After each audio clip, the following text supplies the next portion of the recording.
All right, I guess we're good. It's Monday, February 1st, 2021. I'm Rim. I'm Scott. And this is Geek Nights. Tonight, we are talking about the environmental costs of computing. So, there was a distant time. I want to take you back to when I was in, third grade. And I'd wake up in the morning, and, my parents were up and buzzing more than usual. And they'd have the radio on. And that was a very important signal, because that meant that they were listening to see if we were going to have a snow day. There wasn't a way to look that up in the old days. You would just wake up and a radio station would say a list of schools that were closed. I don't think kids will understand those episodes of The Simpsons in a not too distant future. Yeah, I mean, it was this one radio station that had it that was the best at doing that, and there were other stations that did it. Like you could also, I think eventually the TV also did it with a scroll at the bottom. At some point they added that graphic in the late 90s, I guess. Yep. But yeah, there's this one radio station I would never listen to except for that situation. And if I knew there was snow action, I would basically wake up, not be in bed, stay in bed, and I had a clock radio. Yep. That's the only time I would use the radio function on it. You'd hear that radio on in every room of the house. My parents were listening downstairs. My brother was listening in his room. And only that station. And usually I would be maybe the first one to turn, right? Yeah.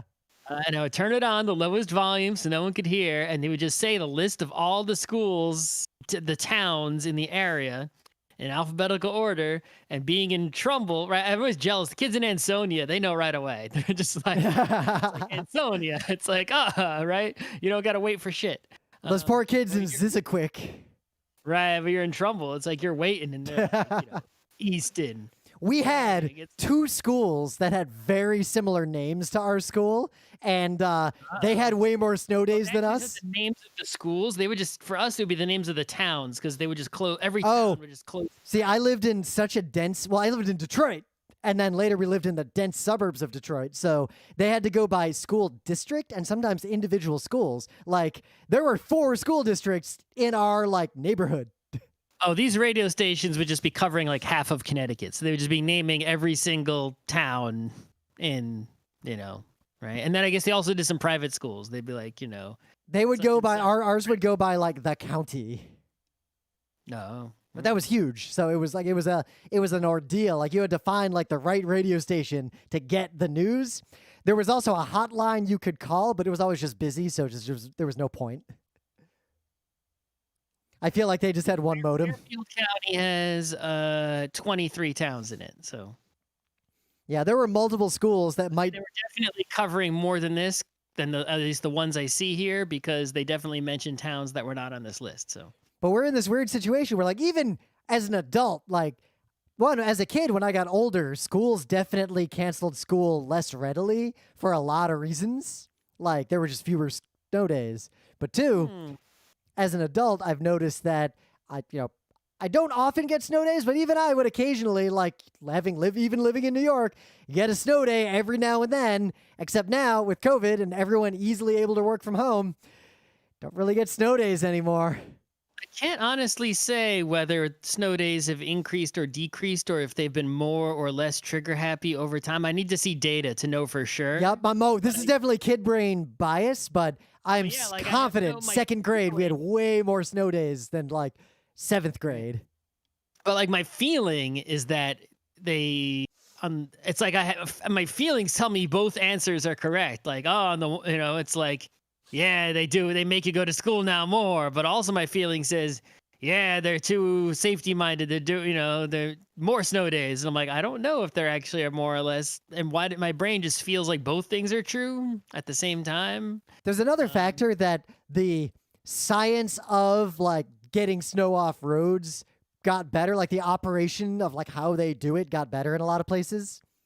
Better coordination. At least somewhat recently, there's less snow. Yep, there's also just less snow. As a kid, a foot of snow would happen multiple times a year in Michigan. And even as by the time I was in high school, that happened maybe once in the entire 4 years I was in high school. No, I don't know. Yeah.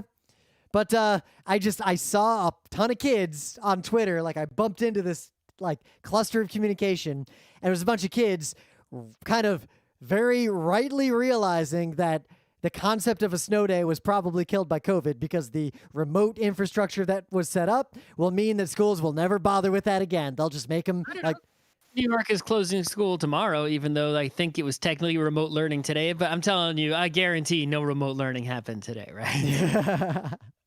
There's no way. It was definitely snow day today for sure. I just worry. I think we're going to see a future where snow days literally don't happen at some point, like ever.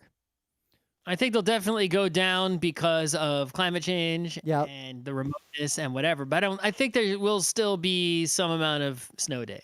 I don't know. I think the main reason there won't be, my guess, again, I might be wrong, is that remote learning will be such that schools will they'll get up in the morning and they'll announce like, remote learning today because of inclement weather. We'll see. We'll see. Yeah, we will see.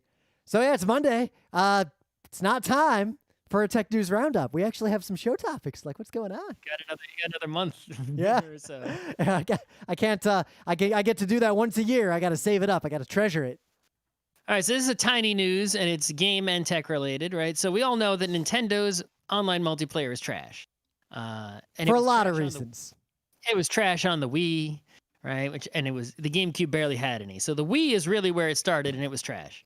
And then they sort of really ramped it up on the Wii U and 3DS, right? But that was also trash. And of course, they have it on Switch. Well, apparently, the news has come out that the server-side system that they use for their multiplayer was created by a company called Quasal and was called Rendezvous, that Ubisoft bought in 2010. Nintendo licensed it and renamed it NEX, N-E-X, right? Ah. And Nintendo has been using NEX for its multiplayer system since, it's like super old. Right? They've been using it for like 18 years old by now. It's a really old system. And in fact, they're in order to try to make a spicy headline, they talk about how, the Splatoon 2 Next server has like an unused function in it that checks to see if the server is running Windows 98 or not. It's like, that's how old the code is, right? But the announcement is that, Nintendo is finally putting Next basically in the dustbin. Monster Hunter Rise is going to be the first public use of the new system, NPLN. I assume that stands for like Nintendo Public something.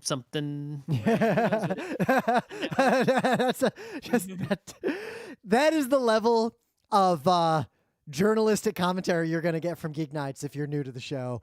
We've speculated on what one of those letters means. Link Network? I don't know. But anyway, the point is Nintendo Player Link Network? That sounds good. It doesn't say what it stands for otherwise, right? But if there was a D, I would assume it would stand for disappointment. Yeah, so if anyone out there is going to play Monster Hunter Rise on the Switch and play the online multiplayer, right? Let us know if it's any fucking good. And in fact, I'm not going to waste my time looking at it. In fact, it's in a preview phase right now. You can get a free demo of the game to try it out because they're using that free demo to test how NPLN performs under load. So if that game's online multiplayer doesn't suck, that bodes well, and it probably means that all future Nintendo online games are going to be using that and not sucking. However, it could also mean every other Nintendo online thing that already exists might be shit canned, right? I mean, which is definitely going to happen at some point. You see the Wii Online already has been turned off. The 3DS is probably coming up next in terms of its online stuff getting the chop, right? Yep. So Nintendo has they've chopped reliably for their entire history, this kind of thing. I do not see what year is it? 2021? The Nintendo Switch online stuff by 2020. I can pretty much guarantee you that no Switch online stuff, the store, the Tetris 100, Tetris, whatever it is, 99 Tetris 99, whatever, Mario 30, whatever, none of this stuff is going to be up. It'll all be turned off by 2020. If you look at the timeline of the Wii, right, which is off now, and the Wii came out in, 2006, 7, around the time that the iPhone 1 came out, right? So that didn't last until 2020. So yeah, and the Switch came out, maybe 10 years after the Wii. So I don't think it's going to make it to 2030. Did I say 2020 before? I meant 2030. I'm old. The Switch isn't good. The Switch Online stuff is not going to make it to 2030. Don't bet on it. Yep. It's interesting because the technology behind it is only like a third of the problem with Nintendo Online, because honestly, even if the technology worked perfectly, there's so many other problems that make it just unusable. Like the user experience is bad. Starting to work, some of it, right? So you can't really use it for the kinds of fast multiplayer real-time gaming that we like, the Counter-Strike style. It doesn't work for that as far as I can tell. It doesn't work. It's not latency free enough for the fighting game Smash people. It's no good at that. The local wireless just doesn't work for anything, even like non-super fast things. Like it's just never worked, and I assume Nintendo will never get that right. But even on the Wii and also now on the Switch, the sort of light multiplayer gaming, like say the Tetris 99, right, which is still presumably running on this next system, and even back on the Wii, there was a Dr. Mario game you could play multiplayer. That stuff worked, right? And the eShop, it works. So the Animal Crossing stuff was a little flaky when it was new, but now it kind of works, right? So they've got some of it is down, but but the stuff that needs the ultra low latency, many players, that's where it fails. So in some other completely unrelated news, because it's Monday, not gaming day, we'll talk about the shutdown of Battleborn on the next Tuesday show. Who cares about that? Because they're shutting it down to where even people who paid for it can't ever even play it single player again. It's just gone. Wow. It was online only, the entire experience. Okay. Yeah. Anyway, we'll save that for another day. So if there's one thing, that we're going to talk about on Geek Nights, it's biking. But if there's another thing, it's both of us complaining about how there aren't good small phones. iPhones are better at that. Like the smallest iPhones, pretty good. Like that's actually an okay size. Like the ship sailed on the size of phone I actually want, and I'm not going to die on that hill. iPhone 4 and 5 were like, oh my God, the iPhone 4, like that's fine. iPhone 5, it'll still work. Yeah, it will. It runs the newest iOS. You need an iPhone 6 to run the newest iOS. Yep. But Android has been in a real rough spot on that. Like the smallest Android phones that aren't just garbage, like basically a feature phone, are huge. And even the small, like the ones that are marketed as the small Android phone, are bigger than the smallest iPhone. Oh yeah, they're big. Like I think part of it, my conspiracy theory around all this, right, is that Apple started off with the iPods, right? Yep. And then they made them smaller and smaller and smaller. It was like iPod Nano. That iPod Nano was a phenomenal piece of hardware. I want a phone that big. People were excited about something being so small and thin, and Apple kept pushing small and thin, and people loved it, right? And then suddenly, the iPhones were trying to make them small. The iPhone 1 got smaller. The 3G was smaller. The 4 was smaller. The 5 was, right? So they made them smaller. They didn't make them bigger. It's done what they did with the iPod. They went small. Going small, technology-wise, is difficult and expensive, right? It's easy to make a big thing. It's hard to make a small thing. You got to cram more shit in a smaller space with more constraints. You got less room to work with. You might have to take out your headphone jack, right? Stuff like that. Making something big, it's like, oh man, this is easy. More battery life, not long enough. Yep. Bigger battery. A big phone with a giant screen will last longer because you can just cram lithium into that thing. Yeah, it's like, it's no problem. So it's like, people were at first wanting smaller things. They wanted smaller iPod.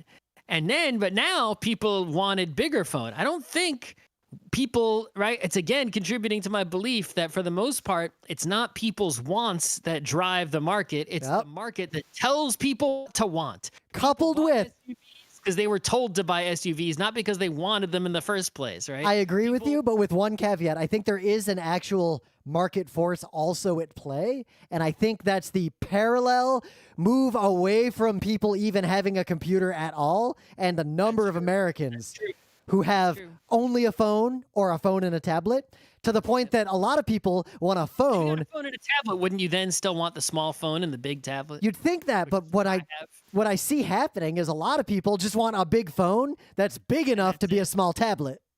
And that's it, yeah. Yep. That makes sense. The point is that, the way I see it is that people wanted the bigger phone because they were marketed to make them want the bigger phone instead of the smaller one.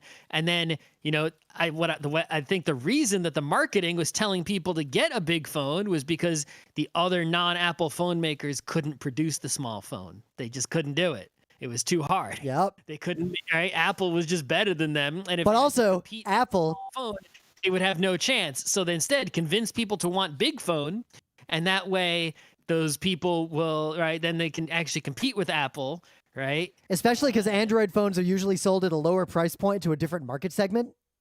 Indeed. And then, but the thing is, Apple's like, well, all right, you want to compete on big phone, we'll do that too. And the Apple phone, the iPhones is like several times faster than the Android phone, but people aren't caring about performance. So. Another thing that I think is still going on, and I've talked about this on GeekNights before, is that Americans in particular have, like, for a lot of reasons, like, I'm not saying it's these people's fault, because the real fault is our fucking healthcare system, but a huge percentage of adult Americans do have significant and uncorrected eye problems, like vision problems. Correctable, uncorrected eye problems. Couple that with the fact that as smartphones became more and more ubiquitous, we had this trend of a broader segment of society is using phones, including older people. So now there's more people who want a big phone because they can't read the tiny phone. So all that combined, Sony was basically the only company making high quality, very expensive, very small Android phones. Like, Sony is it. Like, I think Sony smartphones have been consistently the best non-Apple phones in the world. And they had a line, the Xperia line, which was like the pinnacle of that. And they had a subline, the Xperia Compact line, which I'm a weird nerd about. I've used Xperia Compacts basically for like a decade at this point, to the point that I bought two of this XZ1 Compact because at the time, this was the last small Android phone that was worth a damn. Sony kind of ruined it because after this one, there were more Xperia Compacts. The Xperia Compacts were bigger than a small iPhone. Like, the compacts were getting bigger because the non-compacts were just fucking tablets. So, out of nowhere, Sony is resurrecting the Xperia Compact line specifically aimed at weirdos like me who actually want a tiny but extremely powerful phone. How big is it actually? TBD. There's a lot, like, we got to see. Here's the two things we know. They seem to be comparable to the XZ1, like the last time they were making actual small ones. And two, they will continue to have headphone jacks. Sony is doubling down on waterproof phones that have a real, normal, actual headphone jack to use, USB-C for charging, and I am going to follow this extremely closely. Unless there's something wrong with it, I'm probably going to buy this phone when it actually comes out. And we'll see what happens. I don't know. My hope is, like, I know the ship sailed. Most people want big phones for all these reasons we talked about. All I want is for there to be a small phone. Like, I want that option to exist for people who want it. That's all I want. The sales on the mini iPhone have actually not been incredible. Yeah. Like, they're there, but they're not like blowing it out. So, and like we said, there's a lot of factors where people, regardless of if it is the right tool for their use case or the right trend for society or all this stuff, most people now want very large phones for various reasons. So we'll see where this goes. Sony's pretty much the last game in town on Android, and they're barely skimming.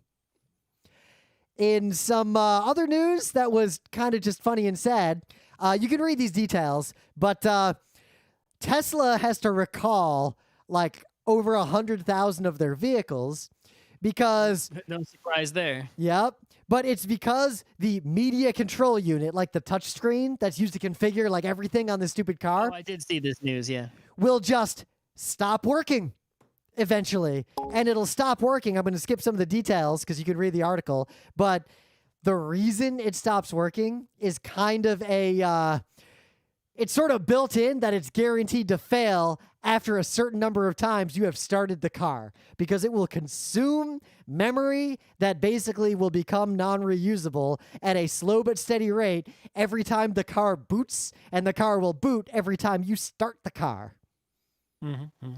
That just reeks of a company like Tesla not actually fully understanding the use cases of how normal people use cars. Like, Well, I think it's I know the specific problem, right? Yeah. Is that you have flash memory, and people don't necessarily realize that flash memory has a sort of somewhat guaranteed-ish number of cycles, right? It's like you can write the bit over and over again so many times, and then it's just done. It's like, I don't know if it locks in place. All I know is that it's done. You can't use it anymore. Right? Yep. I mean, SSDs, like it's known if you read and write to the SSD in your computer too many times, eventually it's just going to break. That's a built-in limitation of that physical hardware. As opposed to, say, a magnetic hard drive, which could last forever. I have a spinning disk in the HTPC that is terrifyingly old. I just sold a 20 megabyte SCSI hard drive for the Mac Plus. I sold it on eBay for, to somebody. It still worked. It was from the late 80s, right? Yep. But it was if you opened it up, it just looked like a 3.5-inch hard drive, only it was SCSI. Anyway. But for Tesla, go on. The person writing the software, right, was basically saying, look, I want to count how many times the car's been turned on, right? So they just say, when you boot, right, read this number from memory, increment it by 1, and write it back to memory.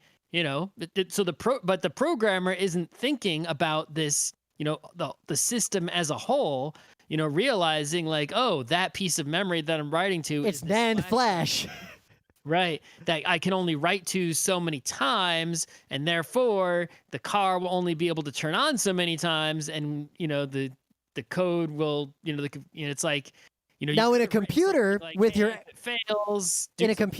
with your SSD, if you write some code that's gonna like use your SSD, the microcontroller in the SSD does a bunch of stuff to abstract that away from you and like handle that kind of problem.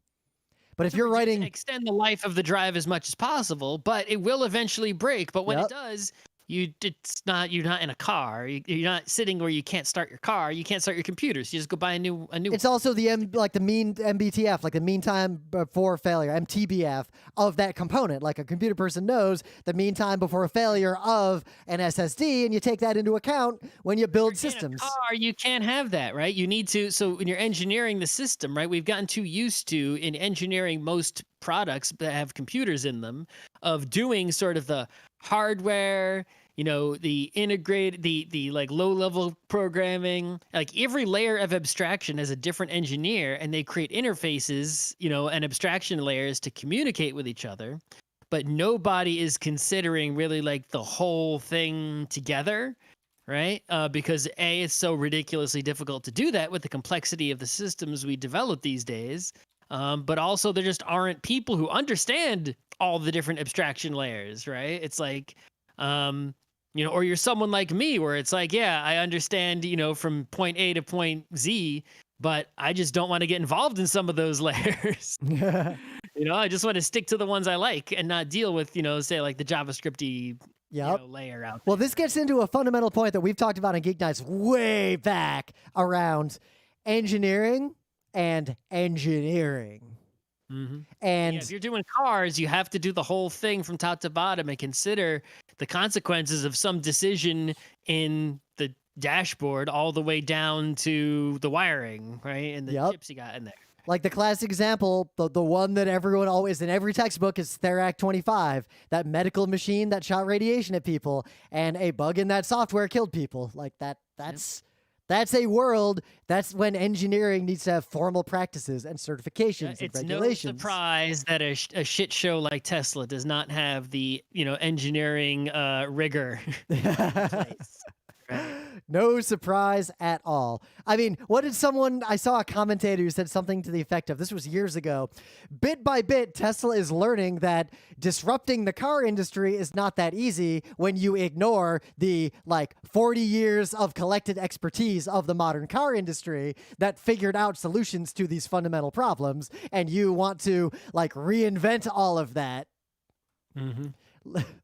Sometimes things are inefficient because you don't understand them sufficiently. I'm talking mostly to Silicon Valley tech bros who seem to always think they can come into some industry they don't know anything about and optimize it. Well, sometimes they do by cutting a corner. Yep. It's that was a load-bearing corner right there. That ends up being good enough for a lot of people, and you can fuck shit up a whole lot, and then, or things get shitty. But also, and you beat out, and now suddenly capitalism, so you've destroyed the good thing that was there already, but now we've all lost because we lost the good thing. We Yep. have the shitty thing. All right. But anyway, things of the day. So I don't want to use a whole bunch of skiing things because I think I was talking about skiing the other day and I used a thing of the day about it, but this is pretty cool. This is footage of a ski jump competition from 1939. I knew it had to be an old one. Yep. The craziest thing about it. The jumps are really short and lame. These people all suck ass at skiing. Holy shit, are they bad? Side note, I'm trying to say lame less because I've been told that's an ableist word, which makes perfect sense. Yep. I try to avoid it. Keep saying it.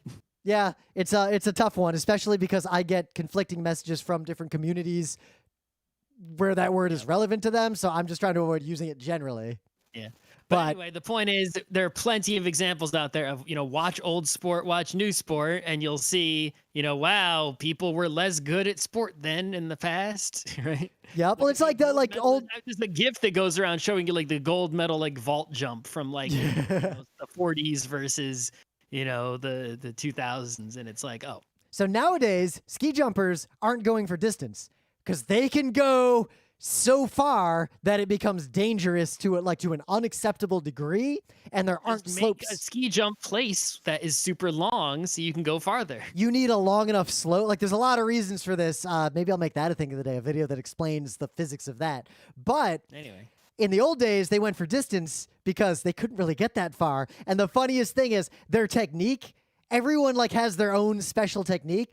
A few of them are trying to windmill their arms to get themselves a little more momentum. Some of them are actually flapping.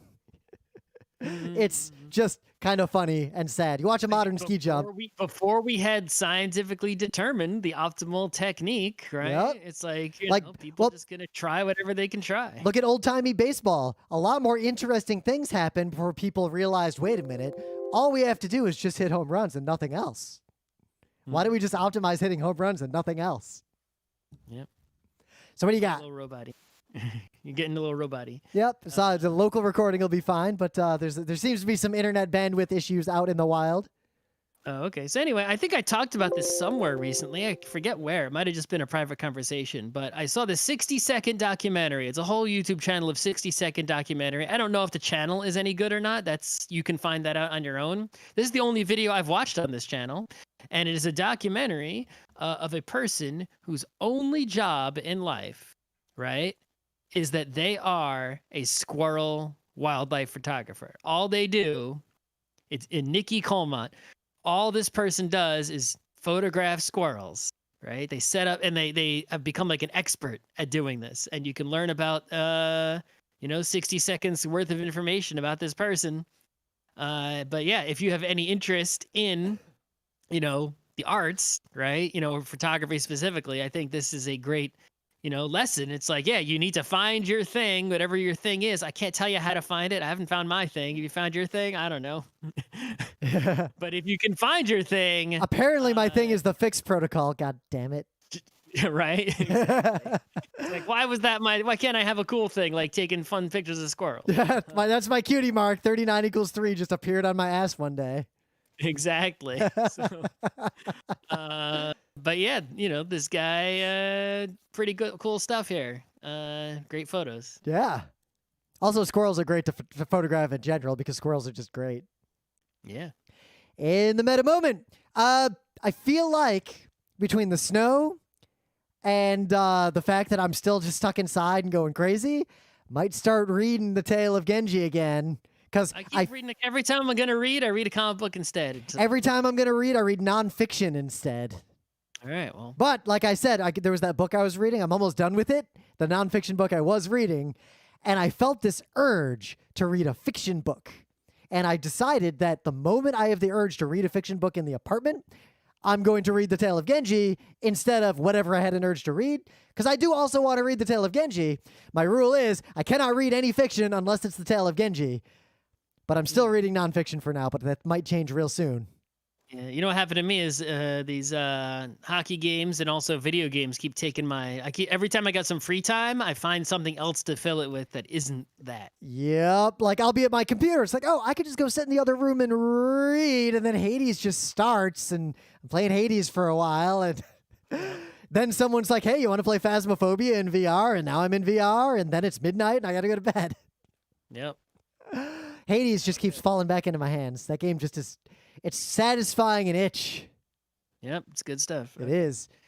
I just didn't have the patience. We already reviewed it. Listen to that episode if you want to hear us talk about Hades. Today, we're going to talk about something we've never really talked about on Geek Nights. But I want to point out that I mean, I've definitely deleted that episode. I think when we've talked about this, we've always talked about it in the context of e-waste, like physical trash, old components, mining, that kind of stuff. What we're talking about today is the environmental consequences of computing, as in doing calculations on computers, as in all that electricity that people are burning to mine bitcoins. Well, that's the big one, right? That's the elephant in the room, but there's so many other things. It's like there's several elephants in the room. Yep. That's just the biggest elephant that everyone's looking at. So let's talk about that one first, right? Yeah. So, But I want to preface this by saying we're going to link to something. We're not going to get too deep into what she wrote and like why this is all important, because you should read this stuff too, but you can read it in her words and the words of all the experts in the space. But you might have seen this story about how Timnit Gebru was basically ousted from Google for asking these kinds of questions and trying to put rigor behind that research and point out these types of problems and concerns. yeah, that's another conversation I want to have is about private research at research at the private corporations like Google, right? And, whatnot. But, and there's also lots of, spoilers, when private for-profit companies commission research, they're really only interested in research that makes them more money. Yeah. They don't want to hear bad answers. There's also all sorts of, the typical or sadly typical sexism, racism also gets people ignored. Going on in that particular story. Yep. Google doesn't look good in that story is all I can say. Nope. But anyway, so you got a computer, right? To make a computer, right, requires energy at the computer, at the mine to get the raw materials, or mostly mining, right? But also other things. Energy to transport along every step of this supply chain. Energy at the factories where they're making chips and boards and all that kind of, cases and plastic and screws and everything, right? Shipping again. Shipping every step of the way, right? I don't need to explain it over and over again, the shipping. And then the packaging, whatever. You put it all together, you start using it, and it's like, okay, you've already, taken all the rare earth metals from, who knows what kind of place and what conditions and what kind of laborers and everything. And now your, whatever your power system is in your house, maybe you live in a house with a solar panel and, great. But maybe you don't. And maybe you've got a coal power plant powering your house. Not so great, right? Yeah. And Fun fact, how much energy does your computer use? Right? And then how much work does your computer get done in terms of not just how many,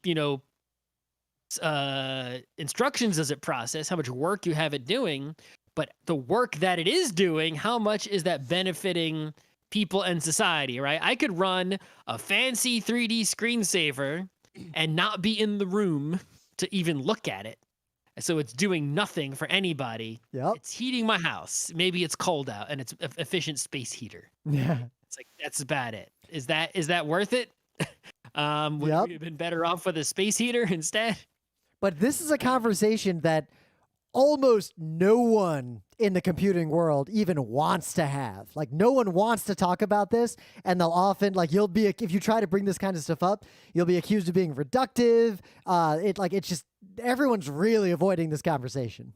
It's also so the kind of questions, if you actually start to dig into this, the kind of questions you have to ask becomes so difficult with so many factors involved that it's like nobody wants to find the answer. And in fact, finding the answer may be more costly, right? So for example, let's say you wanted to calculate, okay, we want to, I don't know, we're going to make a CG movie, right? And we're going to need to render the whole movie. It's so fancy looking. It's going to take this server farm like a whole week to render it, and we'll probably have to do the render several times because, movies, right? Edits, all those sorts of things, right? Or however it works these days. But we got the server farm's going to just render. It's going to use this much energy, right? To produce the renders. And, that's going to take, it's powered by this kind of power. And, you want to figure out, is it worth it, right? It's going to cost us this much money. It's going to have this much climate impact. Should we do it? Should we not do it? Okay, you want to figure that out. Guess what you have to do? You have to get some computers and calculate whether it's worth it or not. And doing that calculation, you might say, finish that calculation and say, okay, we figured it out. It's worth it. But because we had to spend this extra energy on figuring out if it was worth it, now it's not worth it. Yep. Well, we spent part of our budget on figuring out whether it was worth it. Well, there was an old thing in the older days where large skyscrapers would often leave lights on at night, and people would see that as very wasteful. But in some situations, the reason for that was that leaving those lights on actually generated the heat necessary to keep the building at a baseline temperature using less energy than the HVAC system doing that work. But, or the rendering thing, what about the cost of shipping the food to the place where the people are working to make all the motion capture to do that film? Like, how deep do you go? It almost turns into the coastline problem of how long is a coastline, because any surface, if measured in enough detail, is infinitely long. So this gets really challenging, and then you get into weird, almost trolley problem conversations that aren't actually useful, especially when you try to zoom in too far. So at the bottom end of this, you can have conversations like, is it ethical to let someone who's not creating have a fancy video card that will use a lot of electricity? On the upper end, you've got a conversation like, should we ban Bitcoin because people are literally burning coal to mine Bitcoins for nothing? I think we should ban Bitcoin. I think there's we can't lose sight of having those zoomed in conversations, but what I've seen, and I think you've seen this too, is that the entities that are responsible for most of the pollution, especially in this space, are the ones who push the narrative of individual and consumer responsibility and activism when they are contributing the vast majority of the problem in the first place. Yep, exactly. So it's like, not saying you shouldn't be more efficient. Company, right? A car company might, or a fossil fuel company like a gas company, right, might be blaming, the people driving. They'll say, hey, drive more efficiently, use a electric car. But no, fuck you for creating that moral hazard by making the less efficient car cheaper in the first place. Yeah, it's like, why are you marketing SUVs then, right? It's like you're saying, you're blaming people for doing a bad thing while simultaneously trying to convince people to do the bad thing. The boat that you have that carries cars from the other side of the world to the US causes more pollution than like all those cars will, right, in their lifetimes. Or, boats cause it. If you look at the percentage of pollution, it's like boats, big shipping boats cause like a huge percentage of the world's pollution. Like not switching from a gas to an electric stove in your house is going to make no dent whatsoever. Yep. Right? In terms, a scale wise. Now, not saying you shouldn't do what you should we ban importing cars from other places? You have to get a domestic car if you even. But then, what if the economies of scale mean that distributing that manufacturing ends up making way more waste? Yeah, and we have more car factories then instead of fewer centralized car factories, right? Something like data centers, right? We talk about like, no one wants to use Google Stadia, right? We talk Yep. about but you know what? Right now you got a situation where it's like, okay, let's say everyone has a computer in their house. Well, a lot of those computers are off and not being used, PlayStation 5s or whatever. Yep. People have them, but a lot of them are not being used. We spent, material resources, and also the PlayStation factory itself produced way more PlayStation 5s than we need. We only need the number that are being used at once simultaneously. We don't need the number that, of people who want to play one ever, right? So every time someone buys one, it just sits there unused. That was a waste. Someone else could be using that one right now instead. If we do what Google Stadia does, which no one likes for good reasons, you could just have all of the computers in one place and have exactly the number that we're going to need to be used. And whenever anyone needs to use one, they start using one. And when they're not using it, someone else uses it. And the amount of materials saved would allow the factory to produce less of them in the first place. We could ship them instead of distributing them widely, we can distribute them more narrowly to a single place where they're going to be run, powered by a single power source. You get an economy of scale in a group. Right. Yeah. So if you look at a single product like that, it's like you can start to see, that would be better if you're considering, the environmental concern there, right? Only. Yep. So, but in terms of computing specifically, actually, one more point on that with the local stuff. What about a professional who is like a 3D animator or like working contract for some like studios somewhere? They need that power locally. And if they couldn't have it locally, they would be forced to use these online services that might be less optimal compared to what they would do professionally. Yep. So, but I just a calculation. The other thing that happens, because I was thinking about this earlier, is like, yeah, I have a computer right now that can it'll draw like 600 watts. Like I got a 700 watt power supply and I push it near its limit if I'm doing certain things on this computer, like rendering out a GeekNights panel. Yeah, I got a 600 watt space heater sitting in here for like 4 hours or so. But that 600 watts, if we go back in time to 1988, let's say 1989, that's 6 fucking light bulbs in my house. So they're like, but individual consumers did not want LEDs. Or 10 light bulbs if you got 60 watters. We did all 100 watters because we wanted light. Like our didn't want our house to be dark like everyone else's. But so if you get into the situation where, like, the light bulbs are a really good example. Incandescent light bulbs were ridiculously wasteful from an electricity standpoint, but they were extremely efficient from a manufacturing standpoint. They were also extremely cheap, extremely simple, extremely easy. Like, there's a lot of benefits to them, but they generate a lot of heat and they waste ridiculous amounts of electricity. LEDs and CFLs without government action would be so much more expensive than them that it would be like arguably evil to ask consumers to buy those fancier lights to save energy when it would cost them a lot and individually not benefit them at all. It's the only reason we were able to move forward with more efficient lights over time was because of government mandates. We banned and phased out incandescent lights for a reason. That economy of scale, honestly, and this is just opinion, is what I think we need. We need regulation of the use of mass computing resources. Similarly to how we regulate factories, Google data centers should be regulated on their energy usage the same way an IBM chip fab is. Yeah, actually, they should both be regulated more too, but that's a separate problem. I mean, we already have this sort of regulation with, cars in some, I guess not all states have this. They have emissions tests, right? Yep. If your car doesn't pass emissions, we won't let you drive it on the road. Sometimes there's an exception for like a classic car or something, but yeah. Well, just like there's exceptions for incandescent bulbs in like a historical house. But yeah, it's like, yeah, okay, you want to have a factory. If your factory can't pass the emissions test, we're going to shut your factory down. It's got to be energy efficient. They've gone in New York, how they had New York City, at least. they have the ratings on restaurants for how healthy, how sanitary they are. But the Department of Health comes around or whatever, and they mark you like A restaurant, very clean, right? Oh, we saw rats in your restaurant, F, right? We're gonna shut you down.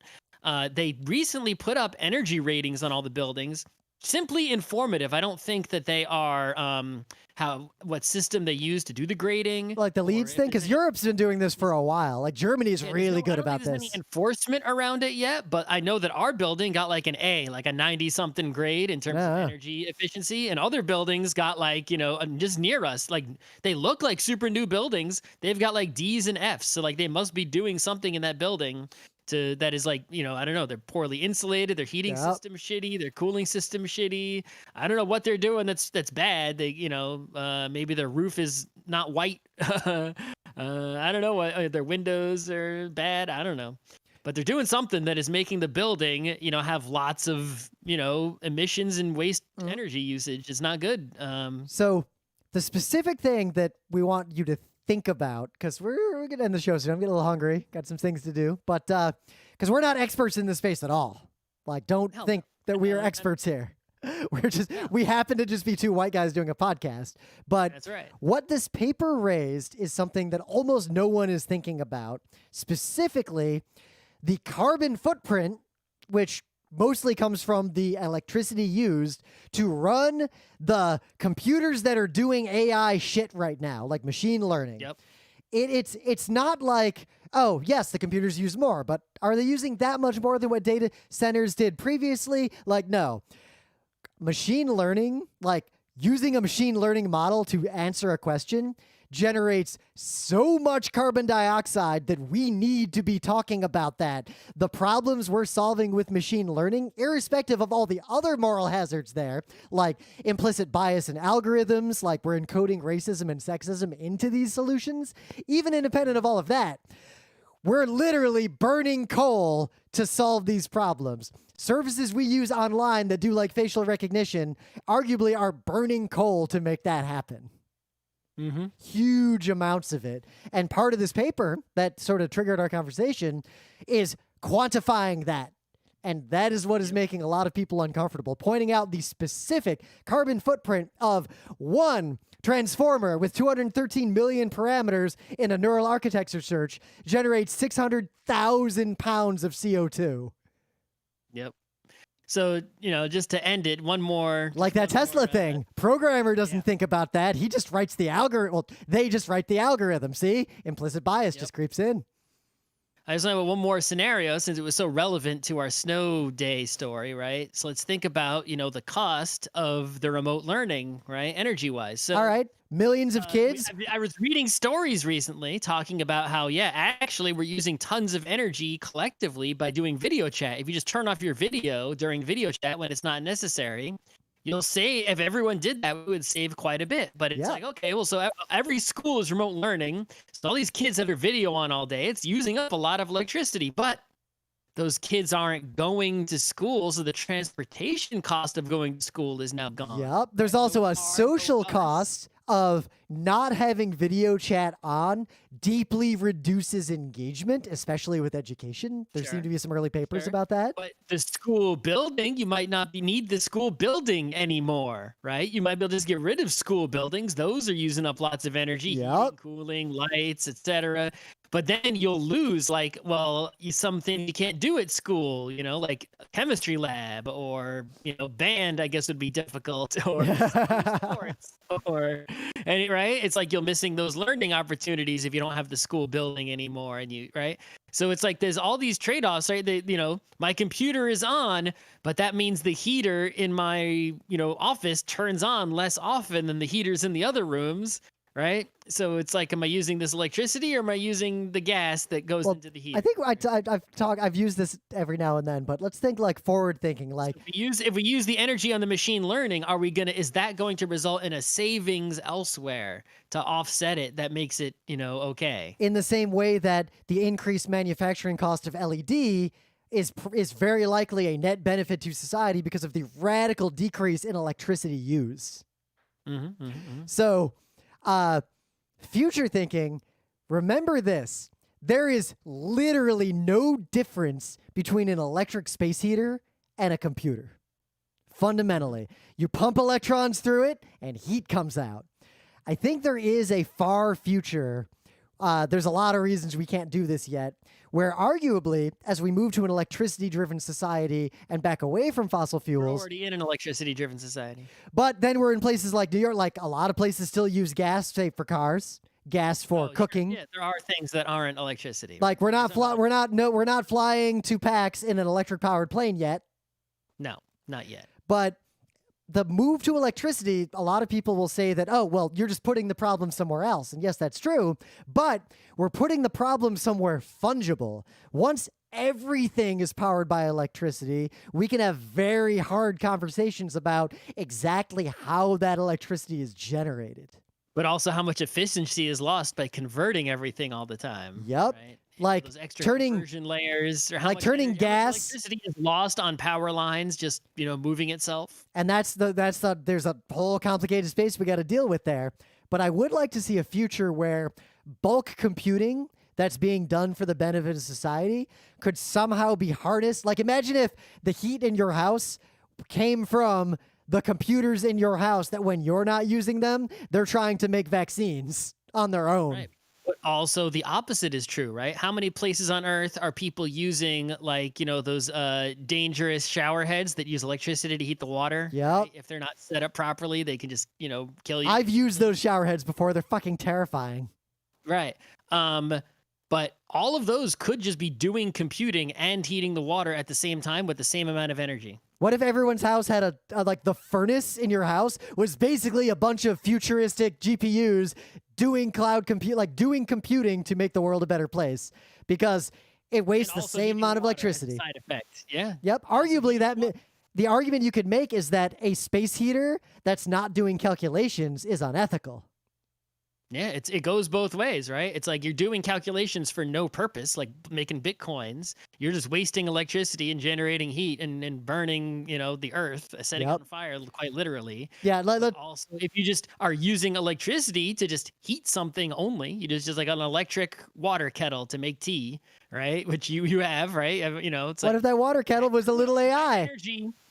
Energy could have heated the water and done math and still heated up the water. Pretty much without losing, really much difference at all. Now, of course, material science, mining of rare earth minerals to make those devices, this Make gets all those complex. chips. Yeah, it's like, is that worth it to make all those chips everywhere? Also, right? up in the You need two nodes, and in that 1940s era apartment building in New York City, the GPU boiler has a bug in it because one of the chips failed. Like, cyberpunk. yep. So right. I guess the only thing we'll wrap this up. If you're in technology, in computing in particular, your individual action in terms of the code you write is not really going to matter unless the code you write is running on a large system, which is increasingly accessible to people who have enough money because of cloud. Like Scott and I could pay to spin up massive cloud networks to burn money into bitcoins if we wanted to. We're not gonna, because we're not evil. So if you're in a job where these sorts of issues come up and someone raises these ethical concerns, my advice to you is amplify their voices and support them. So we don't have another situation where someone like Timnit Gebru gets drummed out of Google for saying the truth. That's right. Don't be, it's like if this comes up, first of all, if it's not come up, bring it up, right? Yep. If you think that you work somewhere that has, huge computing systems that are using lots of energy and no one really cares about how much energy they make, they just, Yep. it's like, you should support hey, making your code more efficient could actually help the earth, right? Yep. Or, hey, is the thing that we're doing with all this energy worth doing if it does this much damage to the earth? Maybe we just shouldn't do this business at all. Yep. Or find some other way to do it. But yeah, if someone else brings up the concerns, you should join with them. You shouldn't be all just poo-pooing, ignoring, whatever, which is what seems to be mostly happening with the, the coin conversation is people are just yeah, it's true. We know. No one I don't see a lot of people disputing it, right? It's it's a truth. Bitcoin, irrespective of everything else wrong with it. Bitcoin, what you gonna do about it? We know. I literally think Bitcoin should, that kind of computing for those purposes should be banned for its carbon footprint alone. Right. And I'm not against the idea of, a currency that is digital and I'm not against the idea of a distributed self-signing system. Yeah, those aren't the reasons I'm anti-coin. I'm anti-coin because because it's not a currency, it's just a Ponzi scheme. Yep. And also it's burning the earth on fire. If you Yep. change those two things, I'd probably be pro-coin. large-scale proof of work where you burn computing cycles to prove that you are a part of it, like that is a fundamental pattern that needs to be stamped out globally. We should treat that the same way we treat things like nuclear weapons. Like, yes, that exists, and you're not allowed to use it, and here's why. Yes, you can't have one of those in your house. It's a bazooka. It's Yep. not for normal people to have. Yep. If hopefully someday we'll get to the point where no one has The nukes. military needs to do it for some reason. I guess it can, because it's also the government, it can get away with it, but they shouldn't be doing it either. But also, the military, the U.S. military has recognized for a long time, very openly, that climate change is one of the biggest threats to American security. Like, they know that because their job is to think about.